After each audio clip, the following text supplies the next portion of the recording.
内地人在地前来看这个正特殊的毕业考试。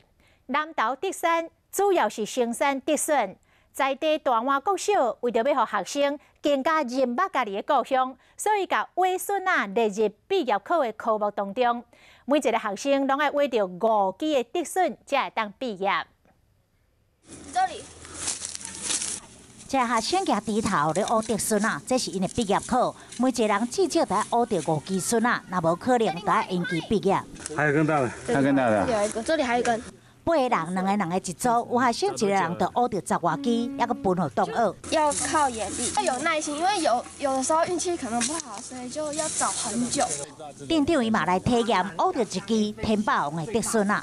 1公斤假如50块的话，这3公斤至少要值150块了。 办这场毕业考的是南投德山镇的大碗国小，校方讲，因为德孙仔是德山的特产，为了学生更加了解故乡，所以把学德孙仔纳入毕业考。